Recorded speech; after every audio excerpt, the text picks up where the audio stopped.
Dingus and Dongus. Tomato.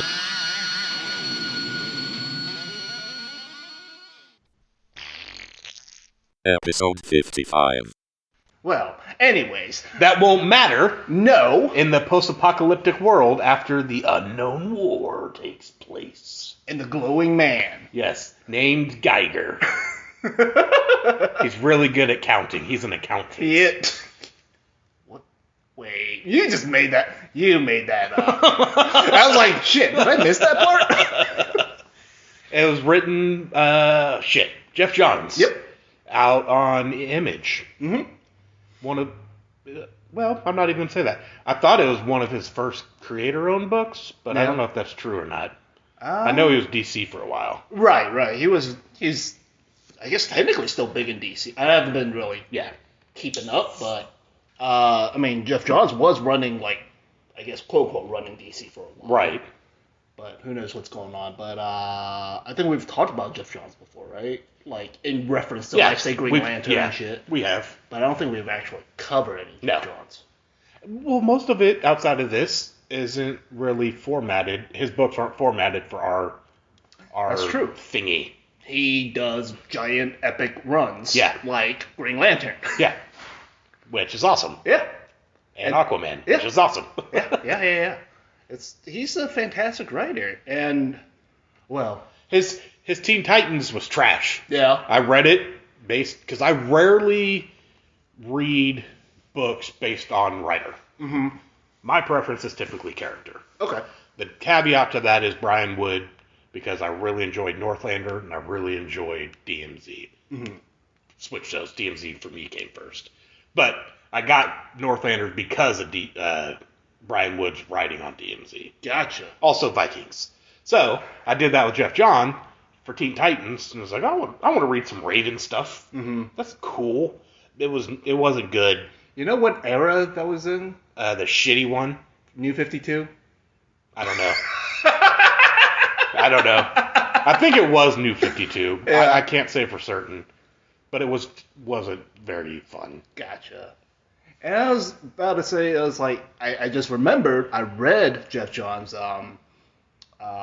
Doomsday Clock. Mm-hmm. That's trash. Yeah, okay. At least I thought it was trash. It was fucking long and boring.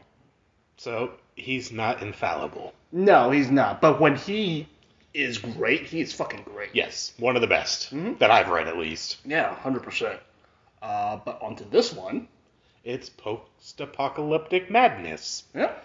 The story we've heard a million times. It's your standard post-apocalyptic story based in the U.S. Yeah.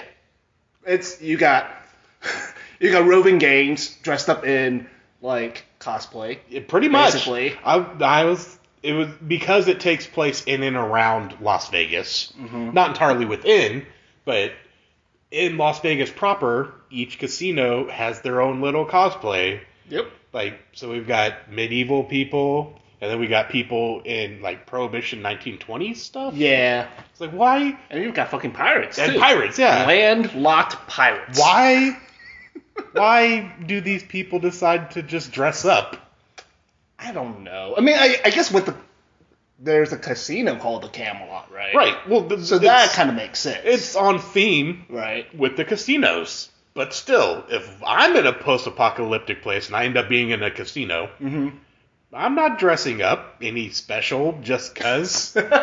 But at the same time, society's collapsed. Societal norms are gone. So that's the perfect time for you to be weird and Just be naked. yourself. Be naked. Oh, well, you can do that too, Yeah. but you probably won't survive very long in the nuclear apocalypse. Yeah, why not? Because you get radiated. All these people were secluded in their casinos. Oh, well, fair. If Well, you're just be stuck naked. inside. Yeah. Just be naked. It's more comfortable. Unless you're sitting on something Yeah, cold. it depends on what what you're sitting on, you're lying on. Yeah. It's silly, though. It's like, oh. And on top of that, the stereotypical son becomes ruler, and he's a little shit. Yeah. Like, Game of Thrones did it. There's a little shit kid. And there's other instances that I can't think of. It's very tropey. Yeah. It's like, okay, we got the piece of shit kid ruling. Like the creation, how Geiger gets his superpowers is, the panels look like Watchmen when Dr. Manhattan got his powers. I have to go back and look at that. Yeah. I didn't make that connection. That's what it reminded me of. But the actual situation where, I don't know, it's like a mix of like Hulk and Dr. Manhattan situation. A bit. It's hilarious to me that, unless I misread it, because it did jump around slightly as far as origin for Geiger, right? Mm-hmm. He survived a nuclear blast solely because he was irradiated prior to fight cancer. Yep. So he just got double nuked, and now he has special boron beams in his back to control his glowiness, his radiation. And he just pulls out his boron sticks, Right. which makes me think of a Ninja Turtle a little bit, and then he just fucking glows and whoops everyone's ass, which is cool. Right. I was like, hell yeah, this is comic books, this is where this needs to be. But double radiation, I don't know if I've seen that one. Yeah, I'm pretty sure that's not how radiation works. No! I'm pretty sure like no comic book has gotten radiation 100% right, unless it's like a historical account. Yeah. And onto the topic of, the boron control rods. And there are control rods in nuclear reactors. Yes. I don't think that's how they actually work. Like, you don't just wear it. Yeah, well, it looked like it kind of was embedded in him a little bit. I couldn't exactly tell. Yeah. But yeah, no. That's not how this is functioning. Right? But, whatever. It's cool. It is cool. Overall, I really enjoyed the book, and I especially enjoyed when the nuke went off after he shoved his family in the bunker so that they would survive. Wink, wink. When the blast hit the human, the other people, I forget who was there. The people that were trying to take the bunker. Yeah, like the neighbors or something. They got disintegrated, and the art looked so incredibly cool to me. The shot when they were being disintegrated. And it also reminded me of Magic the Gathering's card, Disintegration. Same effect. The Terminator 2 Park blast thing. Okay. Yeah. It's some pretty nice imagery going on throughout this book. But I don't know. Story-wise, it's really, by the numbers. Yep. Loner dude lost his family, whoops, I just followed it. You're welcome. But yeah, it was like, and finds a new group of people to glom on. Be his family. Yeah. Well, there's two little kids that escaped. Yeah. Some fucking how. Right. And it's basically, holding on to your humanity. Yes. Story thing. Even though you're a glowy Geiger counter. Exactly. And how I don't know. It's very convenient that his last name happens to be Geiger. Yeah. He looks like he could be an accountant. Yeah. I don't know if we ever got his profession, because it started out with him shoving his family in the bunker. Right. And then he eventually sets up camp and a barricade around the bunker to protect the family. Speaking of which, I don't know if it's actually shown, but in my head, it's just him guarding that place in a little fold out chair. Yeah. And it's just chilling outside for however many years it is, slowly building a wall of crushed cars. Yeah. It's like a Wall-E. Yeah. Just a little Wall-E building a fort.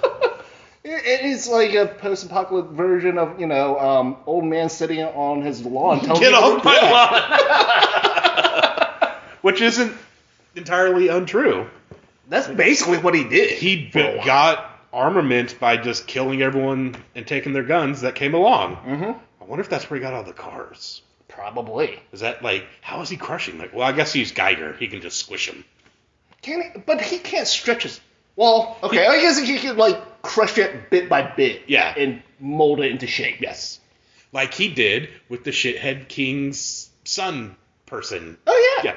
He slowly, incredibly slowly, just pushed his hand through the protective radiation layer and just touched his face. Mm-hmm. Just, in my head, it was incredibly slow. Oh, yeah. Obviously, you can't really see it because it's paper. Mm-hmm.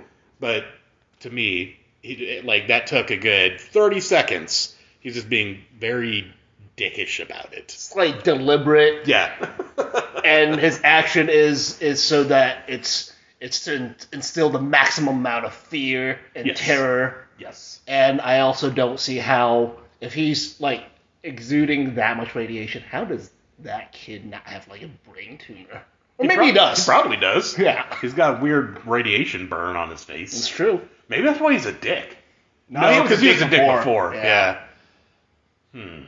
I mean, come on. It's just like anybody who locks their mom in a fucking basement. Right. Like that. Yeah. Fuck you. Fuck that guy. Luckily, he doesn't stay in leadership long. No. I mean, it's the general story, like, so you got Geiger, you got these little kids living in Camelot, and then a nuclear football. Why is it called a fucking football? I don't know why it's called a football. I don't know. No clue. I was hoping to see it. They never showed it. They just showed the bag. Yeah, I was kind of hoping it'd just be a football with a lot of buttons on there. Like a football phone. Yeah, exactly. That's how you dial in the code. Yeah. 666. But yeah, it is a nuclear football, kids with it, and the nuclear football has all the remaining nukes left in North America. Yeah, the location of the remaining nukes. Right. Which... Well, and their whole thing was escape from Camelot, or Las Vegas, which has these different hotels under different gangs' leaderships. Mm. And their goal, according to their mom, who got caught, was to get from there to... NORAD, which was like Denver-ish. Yeah. Somewhere over there. So that's the last remaining bastion of the United States of America. Mm-hmm. And then they run into Geiger because they crashed and had to fight huge-ass ants and scorpion and stuff. Right. They keep calling these things night crawlers, mm-hmm. and until they showed what they were, I literally thought they were just giant earthworms. Just very slowly coming at you, but it'll flop back and forth fast. Right? And because it's the desert, they're all a little dried out. Yeah, a little bit. Oh, could you imagine a completely dried out one? That huge, just laying? Yo, like, I mean, I know there are giant fucking earthworms out there. Like, have you seen those pictures of those things? No. Are they like Tremors? From the movie Tremors? They're not that big. Oh, okay. But they are like, I'm pretty sure they're at least like thumb size around. Okay. And like arm. Okay, that's pretty big. Yeah. That's gross. Yeah. But apparently, like, I don't know. Because every weird thing lives in Australia. I'm going to just say they live in Australia. Yep. That's... But apparently, like, I distinctly remember going to, like, I don't know, some sort of science museum or something. And they had big worms? Yeah, and they even had like a little terrarium thing for them, I think. Huh. I might be making this whole thing up in my head. You just wish big worms existed. Yes. I like big worms, I cannot lie. Venomous big worms. That shoot lightning out of their butts. Yeah, they call them big wormy. It's actually the Mongolian death worm. Look at it. Yeah, it's like it shoots lightning out of its butt and spits acid. Nice. Mongolian death worm or something like that. That sounds really cool. I'm surprised there hasn't been a movie based on that yet. Yes. Well, I guess Tremors is kind of, if they were basing it off that. Yeah. But I would like to see a movie based on the Mongolian death worm. Yes. Versus Genghis Khan. Yes. What if Genghis Khan just rides a Mongolian death worm? And is that how he did all his shit? Yep. That's how he wooed all the ladies. They really liked this worm. Yeah, they loved it. It wasn't coerced and forced at all. No. Completely consensual. Well, I mean, look at his worm. Yeah. Yeah. So back to Geiger. I don't know what else to talk about. I don't know. Oh, Henry. Is that even his name? The little boy? Yeah. Is it Henry? I don't know I why I think so. said Henry. I distinctly remember him getting news that he was sick with leukemia. Mm-hmm. And his face, the art for his face really conveyed the emotion that you might expect from a little kid receiving the news that he has leukemia. Yeah. I was like, if you go back and look, like it's pretty intense, the emotion that came through just that one face. Yeah. It's like, oh, damn. All right, then. Not to that point, I think, like, overall, the art, especially, like, facial stuff, is very effective, done effectively. Oh, yeah. Throughout the book. Well, and Geiger, when Geiger is glowing, just looks so fucking cool. Right? Like, it's so awesome. It's basically what you want out of a nuclear, irradiated man. Yes. Yes. And, because, like, if I remember correctly, all it is it's him glowing in a cloak. Right? Well, yeah, but it's not just glowing. It's it can be a little wispy around the edges and stuff. And you can see the outline of his, like, skeletal features and stuff. Yep, really neat. One thing I guess I now just remember, he does wear, like, actual clothing and armor and shit. What happens to that shit when he gets all glowy? And why doesn't his clothes burn off? Maybe they do, and he just has an infinite supply in his boron backpack. There you go. Boron backpack. It's like Dora the Explorer. Boron the Explorer. What's Dora's? It's not let's go have an adventure. That's what does Dora say? Let's go have an adventure. I don't know. All I remember is backpack, backpack. That's all I remember. Boron backpack. Sounds like a wrestling chant. Boron backpack. Man, so imagine like a backpack filled with boron. I'm assuming boron is like a heavy element because it's nuclear related. I have no clue. But I imagine it's like just a sack full of boron. Swing that shit around, deal some damage. I think. Unless boron is actually like really light. It's like lighter than nitrogen. No, there's no way. Nah, boron's heavy. It looks heavy. It's fucking heavy metal, man. Yep. Speaking of heavy metal, we listened to Noekk, the water sprite. I believe it came out on Prophecy years ago. Yes. And not very metal. It leans heavy into like 70s Prague area. And mixed with folk. Mm-hmm. Yeah.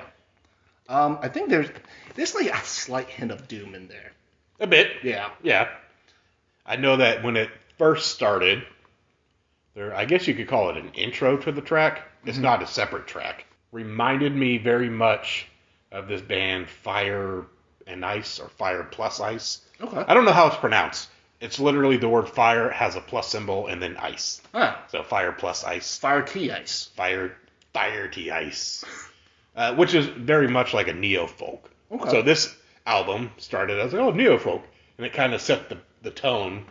So much so that it made me go in and read some lyrics. Yeah.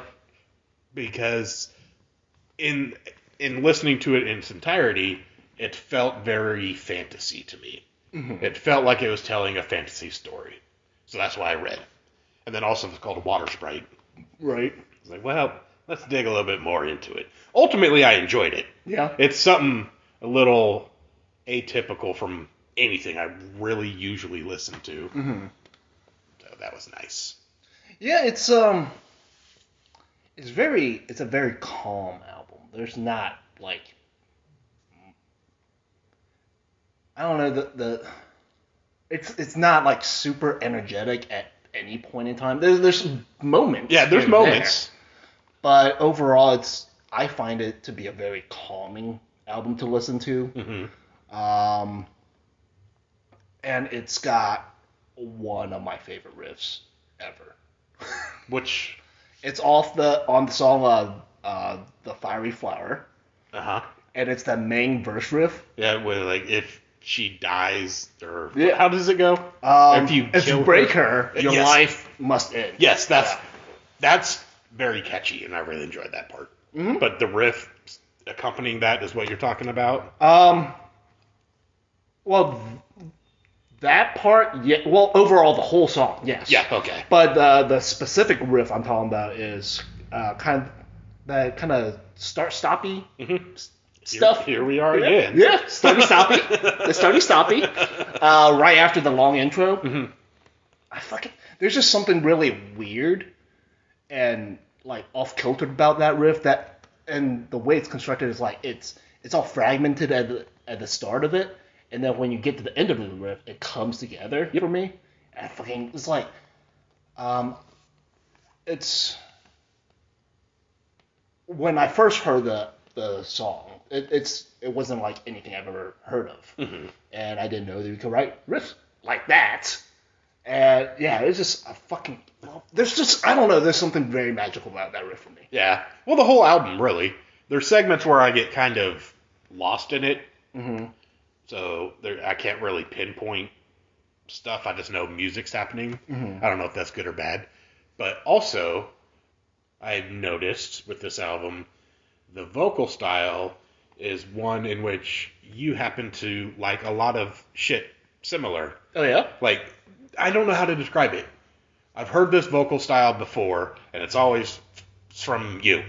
Like the suggestions or something you're talking about or whatever. Yeah. Like, It's a kind of croony baritone. Yeah. Yeah. You like it. Yeah. I don't know if that's true or not, but it has to be based on just years of conversations. I really do like that style of vocals. For clean vocals. Yeah, definitely. I was like, and I don't even know if it's true because I didn't go back and listen, but for some reason, Sleepy Time Gorilla Museum popped in my head or something. Yeah. Is the vocals at all like that, or why is that in my head? There's elements of it. Oh, okay. Yeah, like the main vocalist, he does get into like croony baritone range. I didn't go back and listen, and it's been I don't know how long since I've listened, but like that popped in my head. That and then a bit of Wintersorg. Okay, yeah. So, I think you might be thinking of that song "Cockroach." Probably. Yeah. Have we mentioned Cock? Oh, that's such a great song. We're here. Let's do it. How's it go? It is like, I don't remember. But I remember him making hissing sounds like he's spraying cockroaches. And the whole song is about, like, how he hates cockroaches. And it's like, you guys eat trash for a living. You're nothing compared to me. It's absurd and it's fucking fun. I will say, though, I think that Fiery Flower or whatever was probably my favorite track. Yeah. Mainly also because that chorus sticks out. Mm-hmm. My least favorite track is made on dumb correlations that aren't true. For whatever reason, the term moonface really sounds racist to me. Oh, yeah? And I don't know why. I have no idea what that even means. Me either, no. It's just in my head. It's like, that's racist. It's not.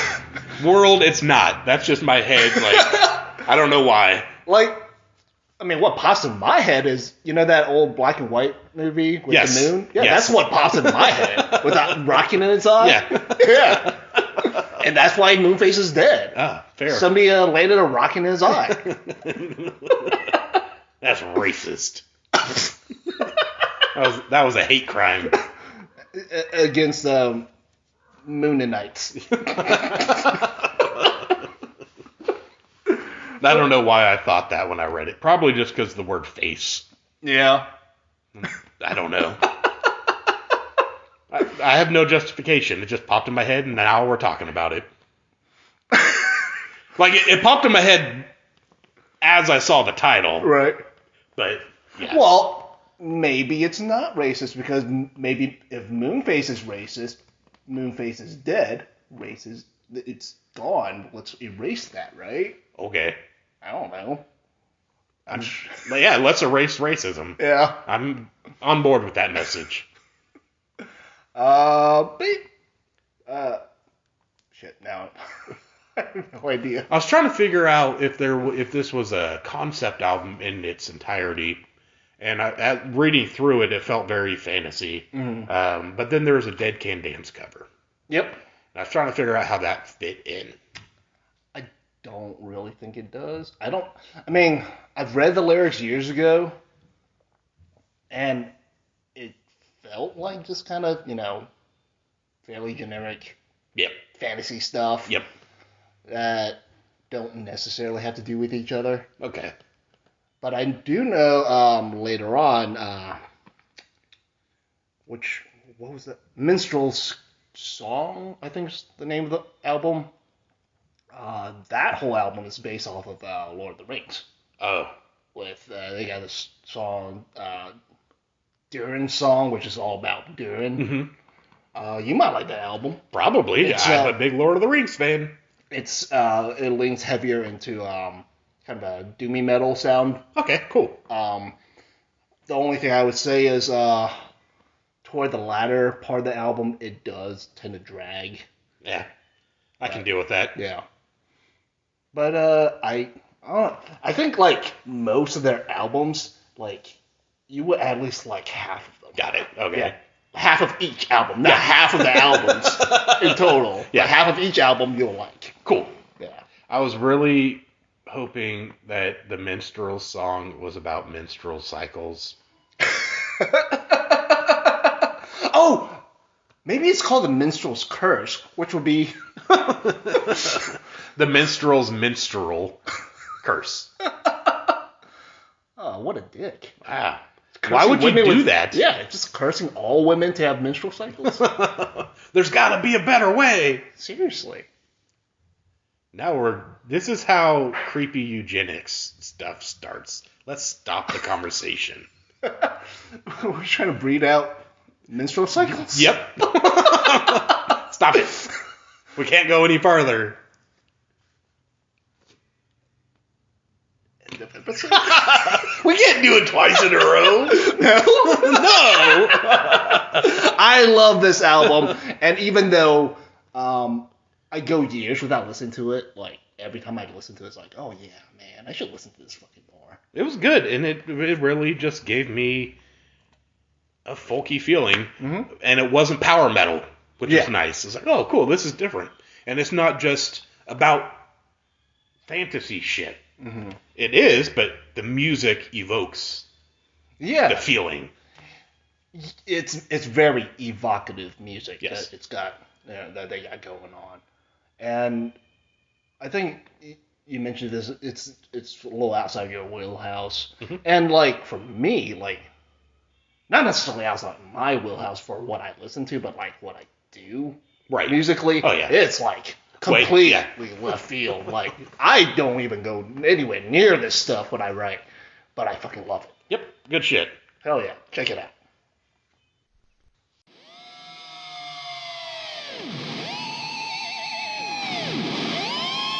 Dingus and Dongus. Hey Marco.